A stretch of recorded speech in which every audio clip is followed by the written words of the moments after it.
All right, today I'm going to dive deeper into the topic I started talking about in my last video. In my last video, I went over 15 years of my life and my autoimmune issues, what I went through, what I discovered, how I discovered it, how I tested it, and what I think is the underlying cause of these autoimmune diseases and digestive issues. Today, I will dive deeper into a few particular bacteria that are in our food consistently through food additives that we do not know about. Oftentimes, when I talk about food additives or these acids being the underlying cause of autoimmune or digestive issues, people brush it off as if, yeah, of course we know, it's food additives. Of course, preservatives are bad. But I noticed that we have a misperception of how to think about them. We say preservatives or food additives, we imagine things off the shelf, including even your oils, your milks, your just about everything that's packaged. But we don't think about food additives or very harmful chemicals when we're talking about our local farmers. If you go to a farm and purchase your meat, your beef, if you go to your farmer's market, even if you go to your Whole Foods meat section when the butcher is cutting the meat in the back, you don't often think of these things as these are as heavily processed and as dangerous for you as the Coca-Cola off the shelf. The reason I'm wanting to talk about this is, one, I love beef and it's been a while I can't have it, at least not when I'm in the United States. And two, there's war on beef and I can see exactly how beef can be phased out sooner than later by using the very thing that's being done to the food. It's going to just backfire and make beef into the next gluten craze, right? So the next big thing that's number one cause of inflammation is going to be considered beef, and which of course is not. It's how beef is being treated currently, and not in big plants, but your mom and pop small processing units. Today I want to dive deeper into how the beef is being processed with these acids, as well as really go into what is lactic acid, citric acid, and acetic acid, because it is extremely important to understand the bacteria used for these acids and the deception behind it, and how incredibly dangerous and harmful this is for our health. And for whatever reason, no one since 1994 has seemed to ask, hey, what are the long-term implications on human health when you use these acids? There's absolutely no studies I can find. There's a million documents that have been approved, put in place, yet no studies and no requests. How does this affect human health?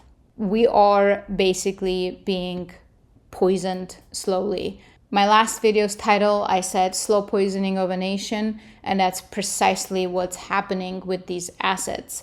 So without rambling on more and getting angry, let me get into it. I might have to do two parts to this video. One, diving into the actual bacteria and where it's coming from and what it is. And two, part two, perhaps more about the mandates and studies and so on. I'll try to fit it into a single video, but if it gets too long, then I'll stop, because a lot of this information is very important and I don't want to just graze over it. There will be always timestamps in the description. There are timestamps in my last video as well. I would highly suggest you take a look and see if any of those titles interest you. There's a lot of good information there, but now we're going to go deeper. In the last video, I talked about this E-list, E-numbers. Europe calls them E-numbers. US does not, label anything with these E-numbers for us to know that this is a chemical and not the organic matter. Throughout everything I talk about, you will see what kind of efforts have been made to just just completely shift the perspective of people to confuse the organic matters with the lab-made chemicals. And so many people just talk that when they say lactic acid or citric acid, they don't seem to understand the huge difference between the two. For example, if you're making wine, there's a huge difference what kind of organic and natural acids form in your wine if you spontaneously ferment your grapes when it's using the organic matters on the peel, the dirt, the whatever, and it starts spontaneously fermenting the grapes and causes that organic natural process, versus when you put E220 sulfur into the winemaking process, there's a huge difference. This sulfur and naturally occurring ones aren't the same. There's a constant huge misperception about that. Same with E260, acetic acid, commonly referred to as vinegar. When I call processing centers, they think they're using vinegar, but this is a potent acid made of fossil fuels, and it is not your spirit vinegar. It is not the organic acetic acid. Is there acetic acid in vinegar? Yes. Is this acetic acid vinegar? No. Lactic acid, huge misunderstanding surround lactic acid. In reality, lactic acid is found in dead organisms, be it dead bodies, cancer patients, leukemia. When you get strep throat and that white, I don't even know what to call it, that white disgusting yeast that forms in your system and pretty much wants to attack you, wants to kill you, that yeast is lactic acid. Other areas in human microbiota have lactic acid, but usually it's when you're in a distressed place. And I'll get to the exercise in a moment because there's a misperception there too. When you're dying, when you have cancer, when your organism is struggling, that's when lactic acid gets produced.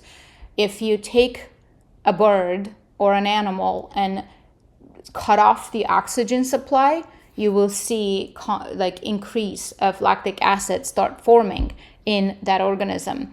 Spoiled milk, it's a spoilage. It's dead milk, to say in other words.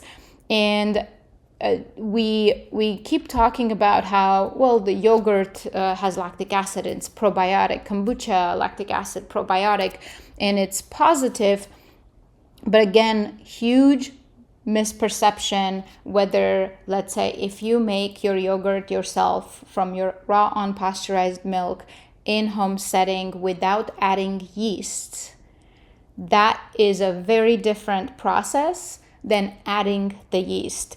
If you make your kimchi, which I do at home, and create your perfect salt to water ratio, put your cabbage in there and watch it boil over with the right amount of air going into it, that process, no matter what acid it produces organically, that is not the same as the kimchi you grab off the shelf and it has whatever acids to aid the process of that fermentation. Citric acid, made of black mold, called Aspergillus niger. Citric acid is often constantly talked about how it's a naturally occurring acid that is found in fruits and citrus. Yes, there is citric acid in fruits and citrus. Absolutely. That is not what this is. This is a lab-made chemical from black mold. So now we have 3 extremely major acids. Of course, the list is never ending. But we have 3 extremely overused acids in our food, in our organic foods, that is made of fossil fuels, a bacteria that wants to kill you. That overproduction of this bacteria in your system is a sign of death coming. That's what we're consuming daily. And citric acid, which is made of black mold. So this is interesting because lately medicine seems to have gotten to the right track in a way, where they're finally realizing that, oh, these yeasts and molds and fermentation seems to be the issue for autoimmune. What they're not realizing is to take one step back, go to the root and realize that there is a common denominator there. And if you were to create all of these things, like your yogurt, your kimchi, your raise your own beef, make your own cheese, and dry your own fruits, and so on, you will not encounter the same issues. Huge difference between organic and these organic acids that we constantly, and I'm putting this in quotation because there's almost no paper where they do these studies and they don't call these organic acids. Why is there a need to call these so desperately organic? I mean, look at the overdoneness of this. Why aren't you calling it what it is? Lactic acid, citric acid, and acetic acid. It's I hate the word gaslighting, but this is a proper use of that word. It's just been beaten over people's heads for so many decades that people don't ask the questions anymore. Like, what do you mean exactly organic? How are these acids actually organic? The main products used in beef processing, look at this, organic. This is like a guideline. So is this one, I believe. Intervention guidelines at slaughter. Yeah, these are the guidelines for beef processing. And acetic acid at up to 5%, lactic acid 2 to 2.5%, which this number has increased up to 10% now, because they just, year after year, you'll see these studies where they're keep trying to make a case for it. And it's funny and, well, sad and tragic. Not even, I'm saying funny, but it's in reality, it's sad and tragic, because you watch how desperately they're trying to make a case for it, yet their own studies don't support what they're talking about.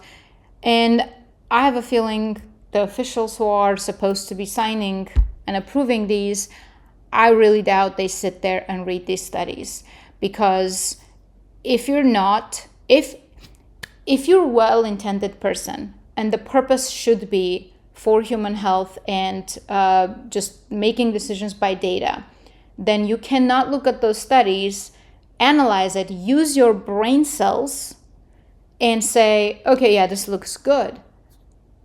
You have to either be a zombie who just, something is put in front of you and you're like, oh, that's a lot of pages, give me the breakdown, and they just sign it, or you have to be corrupt and paid to sign it. Whichever one it is, which I'm inclined to think corrupt and paid for the most part, but of course lots of zombies in between. It's a multi-billion-dollar industry, and especially when you look and realize that how ineffective it is for the cause. They keep using E. coli and Salmonella as the purpose why they're doing this. But when you really dive deep and you realize that actually this does not much for E. coli and Salmonella, a hot water wash is far more effective, and that's when the most of the pathogen gets killed. Then you wonder, obviously, how and why is this out there costing the processing units arm and a leg to buy and use? By the way, these are all very small processing centers. These are not your giant plants and such. I'm sure they have they're doing probably the same thing. However, if you think I'm talking about the big processing units, no, this is truly their USDA and FDA are coming all the way down to your local farmer's plate, right? If you want to avoid the big production and you want to go to your local farmer and buy some food from them, you cannot still find meat that doesn't have these acids. If you're a farmer and you sell your meat to anybody, including your neighbor, you have to, the farmer doesn't actually know any of this, but it goes to processing unit, which could be a small mom and pop processing unit, and it still gets washed with these acids. There's such thing as a state MPI program. I'm still learning about them. There's 27 states that are in this program, which means they have to just basically, they all unanimously follow exactly what FSIS tells them. And you can see here 1,500 small and very small establishments. Again, these are not your huge plants. These are your local plants. And this is quite interesting actually, because New York, Oregon, and California are not on this list. So I wonder what New York, Oregon, and California and other states that aren't on this list are doing, because every time I go to New York, I lived in New York, I actually did not have issues with meat in New York. So I don't know if they're either using very little of the concentration, they're not aging the meat, they're not, as I go forward, you will see how aging just basically just soaks the lactic acid in, and how lactic acid impacts beef as time goes by. Anyway, Texas, when I moved to Texas, that's when majority of my problems started with beef. And if you remember, I brought up this paper that said how previously used a concentration between 2 and 5% to treat beef. Lactic acid is approved at concentrations up to 10% for some processes. So I wonder if some states that are on this MPI program, that are directed to use more of the acid, all of their studies do push for more of the acids. And worth mentioning yet again, in case you haven't watched my last video, how hilarious this is. Heavier concentrations of lactic acid can also have negative effects on beef processing plants and their equipment. Although a naturally occurring compound, which it is not. This is not a naturally occurring compound. Does it exist in nature? Yes. You can find it in dead organisms. What we're using in beef is not the naturally occurred compound. It's a chemical, potent chemical. And 2, just because it's found in dead organisms does not automatically mean we should eat it. Just like black mold, it forms on food for you to understand that this is bad, this is spoiled, don't touch it. And what we do, we put it in our food and eat it. So although a naturally occurring compound, it can still erode rails, concrete, walls, and other structures.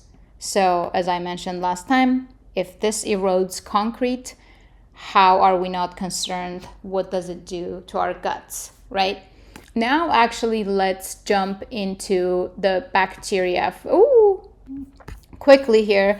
Sometimes I ask ChatGPT questions, because if I just do this research and I dig, and then I want to see if there's anything I'm missing, I'll ask questions to see what's the narrative, what is being displayed. For example, if I want to find, have there been studies done to understand the long-term implications on human health? I could not find anything at all. And at the end of the day, I end up asking ChatGPT to see if it can serve up anything that I'm missing, because this machine has been trained on billions of data points.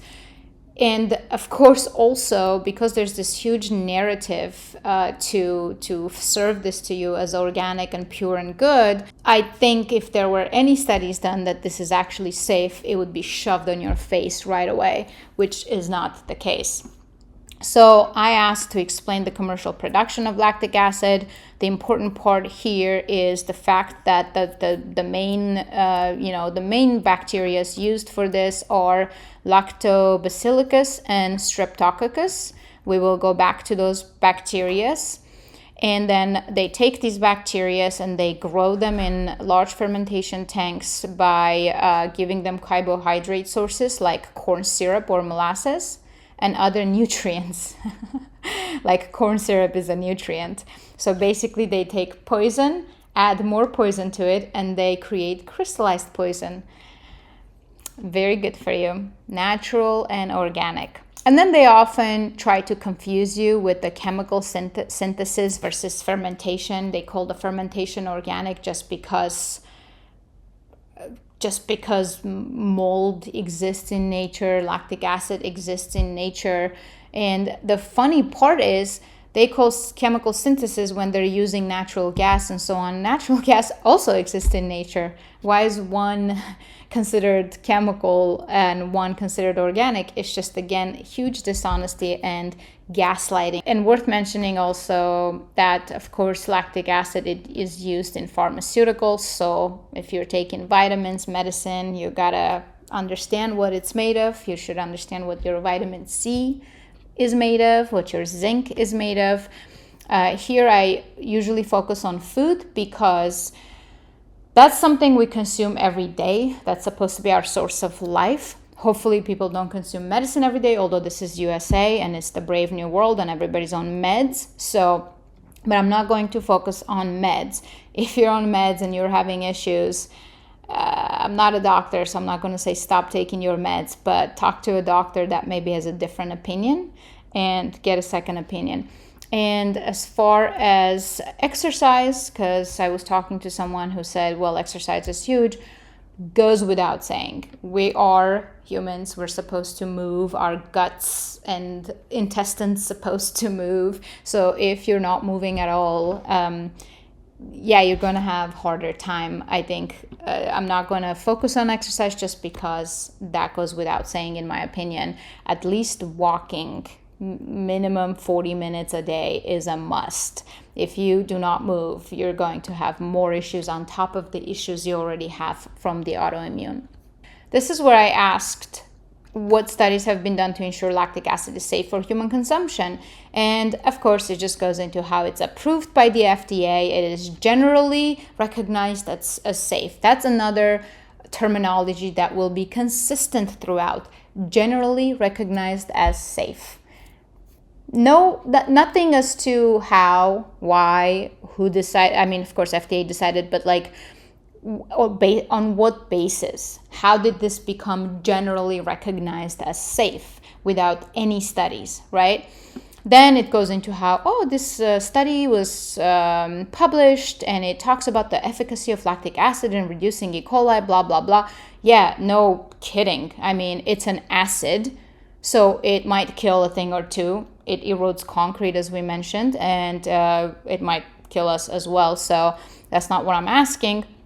I said it is understandable that lactic acid will kill the bacteria, but I'm asking what studies have been done to show the long-term implications on human health. And it said it's more gaslighting, how it's naturally occurring, blah, blah, blah. It's just when you read, I'm not going to read every single thing, obviously, but when you read, and if you really understand how psychology works, you just match it against studies, and you just see what kind of ridiculous narrative is being built. I know I keep saying that, but I do have to repeat until people understand how damning this is. This is criminal, actually. Once I get into those bacteria, you will see what I mean. It's criminal what we're eating. Overall, while there have been no long-term studies specifically focused on the health effects of consuming lactic acid, the available evidence suggests that lactic acid and lactic acid-producing bacteria have the potential to provide numerous health benefits when consumed as part of the healthy and balanced diet. And I asked about citric acid, more of the same crap, how its commercial citric acid is generally recognized as safe for human consumption. Again, based on what? And then it says how citric acid is a natural compound that is found in many fruits and vegetables. We know that that's not what we are consuming. I said commercial citric acid is not a natural compound. It is made of black mold in a lab. I apologize for the mistake in my previous response. You are correct that commercial citric acid is not naturally occurring. It is commonly produced through the fermentation of the fungus Aspergillus niger. Your AI is lying to you, basically. Unless you call it out, your AI even is lying to you. Overall, while there is limited research on the long-term implications of consuming commercial citric acid, it is generally considered safe. Disgusting. And yet another, this is why I also think this is BS, is what is an autoimmune disease. It's when your body's immune system mistakenly attacks its own health cells, tissues, or organs as if they were foreign invaders. I do not think that's the case at all. I don't think that humans for millions of years or tens of thousands or thousands, whatever it is that you believe in, that this perfect organism has functioned and worked, and all of a sudden we come to this century and our immune system just stops understanding how to work. In a lot of people, there's so many people who don't even know they actually have an issue because they don't have a contrast what healthy feels like. So, and of course, the exact cause of autoimmune disorder is unknown, really. We can fly to Mars, but we can't figure out why the food we eat is causing harm to us. That's the narrative we're going to go with. This is important. Common autoimmune disease symptoms: fatigue, joint pain and swelling, skin problems, abdominal pain or digestive issues, reoccurring fever, swollen glands. I highlighted swollen glands, and let's highlight recurring fever because this is going to be very important. Remember those two bacteria I talked about? Oh, before I jump into the bacteria, something caught my attention here under all the way down at this E-lists, International Food System, INS. So this Codex Alimentarius is basically some kind of a commission. World Health Organization, FDA, UN, EU, 188 countries, they all basically roll up to it. So basically some people up there just rain it all down. Like they say how it's going to be, and that's what ends up being. And of course, when you dig down and recognize who are the biggest donors to these organizations, it leads to a place. But I'm not going to go there. So here, this section caught my attention because it's missing information on US approvals and so on and so forth. I clicked on this talk page, and I'm not really interested in much more here than the fact that this part here, these people are, people bringing this data together. What about water? Many manufacturers add water in order to basically make their products weigh more. The response is what I'm interested in. I understand that water is not considered as an additive because additives are defined as, in quotes, any substance not commonly regarded or used as food, which is added to or used in or on food at any stage. As water is food, I would think it is not an additive. This is important because we will see how, we keep saying how these are organic, then that automatically makes people think that if it's organic and it naturally occurring, then it's fine and there could not be any danger. These are not foods. I thought this sentence was interesting. At the same time, e-numbers is sometimes misunderstood to imply approval for safe consumption. This is not necessarily the case. It definitely is not the case. Now, let's go back to the two most common, bacteria, Lactobacillus and Streptococcus. So, Lactobacillus species constitute a significant component of the human and animal microbiota at a number of body sites, such as the digestive system and the female genital system. In women of European ancestry, Lactobacillus species are normally a major part of the vaginal microbiota. Gross.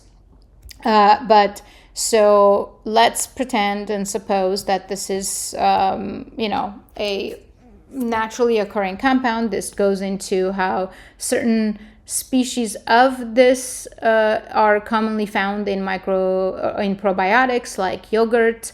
So basically, these are yeasts. However, even between the species, whether this is found in your, vagina or in your yogurt, they're not the same thing. And on top of that, when you take these bacteria and make something of it in a lab, and that's an entirely different thing as well. Streptococcus. This is the yeast for when your throat is trying to kill you. When you get a strep throat and this pathogen starts boiling over and you have fever and soreness and all that, bad symptoms, that's the other bacteria. They're not there to signify health and well-being. When you have your throat full of that crap, it's not a health sign, right? It's coming in to harm you. So why are we consuming this harmful thing daily, little by little, in our food? This is probably the most important thing I came across because I wanted to understand the history of this. There's so much these I'm going to call it new science, because I absolutely have lost faith that we know what we're doing anymore. There were true, real scientists at some down the line in history, and then it seems like right now there's just all these people who are all these PhDs trying to somehow shine, and it's just so uneventful what we're learning. And what we're learning oftentimes are these thesis papers that are there to support some narrative. They even don't seem to be bright enough, in my opinion, to not let you know that that's what they're doing. I mean, look at this one, for example.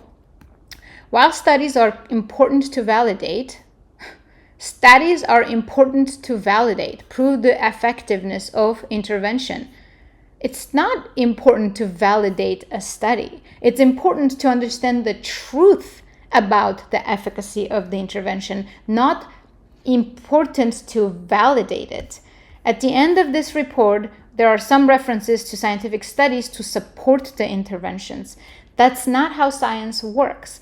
You're supposed to actually try to disprove it. And if you cannot disprove it, then you understand that you're on the right track. Because why does it even start that way? Because their own studies in here do not support what they're talking about. That's why this is science nowadays. You need to validate something that you've been told is so. That is not science. I don't need to keep talking about it. So history, real science, I'm just going to go back to the origins because let's see what that looks like. And boy, it is interesting. I am smiling, but this is frightening. Okay, let me get into it and you'll see why I say that. So lactic acid was first found in sour milk by this Carl guy. I'm going to butcher the name, so I'm not going to go into the names. You see it on the screen. If you want, you can pause and Google it yourself. Then this German chemist proved that lactic acid was always present in muscular tissue of dead organisms. Then this other person found that if they interrupted oxygen supply to muscles in mammals and birds, lactic acid was found and increased. Okay, you cut off the oxygen supply, the mammal is about starting to die, it produces lactic acid and it keeps increasing. This German chemist, Joseph, this is more about him from here on. He demonstrated the occurrence of lactic acid in human blood under pathological conditions after death. In this article, we wish to honor his forgotten observations, and describe the influence of his finding on further research on lactic acid. And I noticed that while there's all this information about lactic acid, how, it just occurs in our muscles when we exercise, and people think, exercise, and then that must be good, right? Exercise is good, so if we're producing lactic acid, that's good.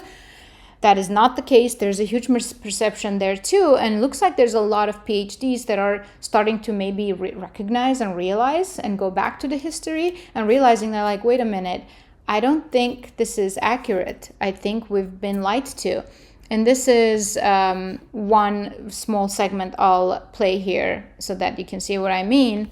And there's a lot of sentiment like this out there. This guy is talking about exercise specifically and what's happening to your muscle and how it produces, as you can see, lactic acid, lactate. Is not pyruvate, the end product is actually lactate. Now you're probably thinking, what about lactic acid? Well, we don't actually know whether lactic acid exists. That's right, because all the old studies demonstrated that under anaerobic conditions, no oxygen, that muscles become fatigued, and at the same time lactate increased and it became acidic. They made the assumption that there must have been an intermediate product termed lactic acid that produced these two things, but there's no evidence to actually suggest this. So, just a quick sidetrack from this. Let's go into his studies. Goes over his credentials, who he was, professor of general inorganic and pharmaceutical chemistry. He published a book called Chemical and Microscopic Investigations of Pathology Carried Out at Julius Clinic at Wurzburg, in which he described 72 case reports giving details on clinical course, autopsies, analysis of the body fluids. If you are maybe bored in this section, obviously I speak in plain English because I'm not a chemist. I can't even speak in the chemist language. I would highly suggest you stick around for this. This is extremely, extremely important. In one chapter of his book, he describes the cases of 7 women who all died prepartum. One of the women, 23-year-old Eva, gave birth to a healthy child. The same night, she developed painfully swollen abdomen, bloatedness, and became ill, feverish and sweaty with rapid pulse and severe thirst. The next evening, she deteriorated, became delirious, anxious breathing, tense abdomen, cold extremities, and rapid pulse, finally losing consciousness.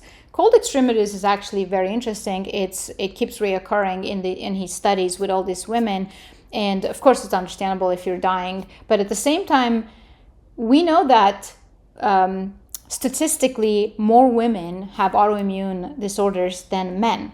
And we also know that more women have very cold hands and feet than men. This is interesting to me because I never thought in those terms. I never thought about why my hands are always as cold as of a dead person.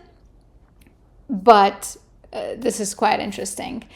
And to describe you how bad my hands are usually, anybody who knows me knows this about me. One time my brother had a surgery and his feet were swollen and he was supposed to put ice on his feet, and he just kept keeping the ice there, and he said, "Hey, can you remove the ice and actually hold my feet?" And I thought he was being funny. But as I held his feet, I could just see the relief on his face. He's like, "No, your hands are actually colder than what the ice is doing." And it's funny, but anyway, sidetrack, but it's interesting. Then basically she died. During autopsy, severe purulent endometritis, vaginal pus, pulmonary edema, and shock liver and shock spleen were found. So that's important. The blood that was obtained directly from the heart was chemically analyzed, in which lactic acid was found. Most likely, this unfortunate woman had died from a fulminant septic shock caused by this pathogen, Streptococcus. Okay? Overproduction of lactic acid. I don't even need to say more there. But another patient, she was also pregnant, and she was nauseous, vomiting, and complaining about epigastric pain for 8 days. Admitted to the birth clinic. She was transferred to the hospital. Severe nosebleeds. She suffered from severe gastric bleeding. I don't know what that means. Showing rapid pulse, cold extremities, and dizziness. The next morning, she went back to the clinic. She gave birth to a premature child, suffered from severe postpartum fluxes. I might mispronounce some of these words because, again, I'm not a doctor or a chemist.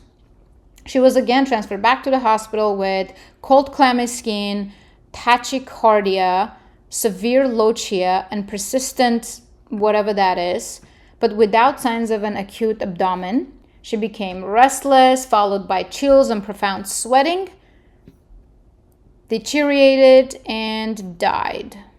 Autopsy revealed a small intracerebral hematoma, normal lungs without pulmonary edema, whatever that is, foul-smelling uterus filled with purulent and decayed tissue and pus. Blood was also obtained directly from the heart during autopsy, and lactic acid was found. He goes into these. In the conclusion of his book, he attached high importance to the fact that he found lactic acid in cases of puerperal fever, which he had not found before in healthy persons. So, lactic acid he could not find in healthy persons, but he did keep finding it in these dying people. He held the opinion that lactic acid was formed in blood during bodily deterioration in severe diseases like puerperal fever. Lactic acid was thus described for the first time in human blood and was demonstrated for the first time as a symptom of septic and hemorrhagic shock. I hope I'm saying that right. So that's what lactic acid is. Not your healthy kombucha. That's what lactic acid is. Some other guy also basically found that infection with streptococci was the most important cause of puerperal fever. Then Joseph, I know I just picked up his middle name, not even the first one. He worked with someone else, this guy, who performed an autopsy on a patient who had died from leukemia. He offered Joseph blood from this patient for analysis. The results of this analysis were published the same year in this magazine, or whatever that is, in this paper. They had previously studied the spleens of patients who died from leukemia and were curious if they could find the same results in the blood. They reached the conclusion that the blood of this patient contains formic acid, acetic acid, and lactic acid. While Joseph found lactic acid in blood obtained after death during autopsy, this other guy, Mosler, mentions an observation made by Carl where blood was withdrawn from a leukemia patient during life and found positive for lactic acid. In addition, described in 1863 that lactic acid can be found in the blood of patients with leukemia, septicemia, and in conditions leading to septicemia like perpetual fever. So, I don't know what that word means.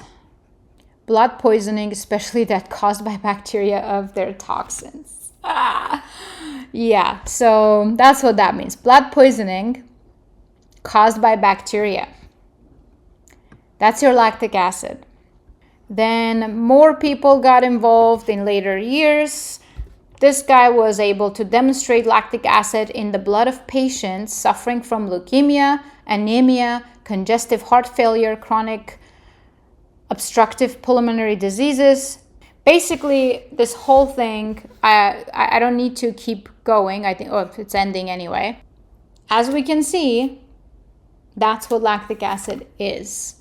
It is not good news when it's found in your body. It is not good news when it's increasing in your body. I found this one in 2022. This is why I think a lot more people are just coming back to certain things. In cancer research, it has been known that lactic acid or lactate is produced in large quantities by cancer cells, and that these lactic acid disturbs our defense against tumors. So this actually, lactic acid disturbs the defense against tumors. This is what we're consuming. I don't even need to input my opinion here. That's what we are consuming. That's what's in our beef. It is absolutely, what a world do we live in. I know this was very long, so I'm going to cut this into 2 videos. I will make a part 2 video with the rest of the information. I hope you watch both together. This is extremely important, and what's coming in the next video is very, very, very important. You will see how the studies that they keep conducting to increase this poison in our food doesn't even support it. Their own studies don't support it. Hot water wash is far more effective than lactic acid. Lactic acid applied to the beef keeps absorbing into the beef and continuously kills off our nutrients, and not to mention adding this very dangerous streptococci bacteria into our food, and that's what we consume daily. In case you haven't watched my last video, I did mention that I went to a country where these interventions are not practiced, and I ate real organic foods, fermented, doesn't matter if it's homemade cheese, fermented vegetables, dried fruits, beef, wheat even. Majority of my life I thought I had celiac disease, and I cannot touch wheat in the United States. For months I will suffer. And I don't consume any corn or any grains. To test, I ate just about everything. Everything that the Mother Nature and Earth gives you, homemade without any interventions. I drank wine. I cannot have wine, majority of wines, unless it's naturally fermented. So I am so sure at this point, with the information I have, that these are the issues of not only digestive issues, not only autoimmune, but also everything else like chronic cancer and just about everything. And then if you are on meds, that's adding to it. I hope you found it useful. I'll stop rambling on. I hope you found this useful, and I hope you join me for the next part of this video. Share with someone who is struggling or who is maybe just complaining that they're bloated after they eat food, because we're all eating the same food, whether your body is notifying you or not. Eventually it will have to notify in one way or another when these concentrations keep increasing in our systems. All right, see you next time.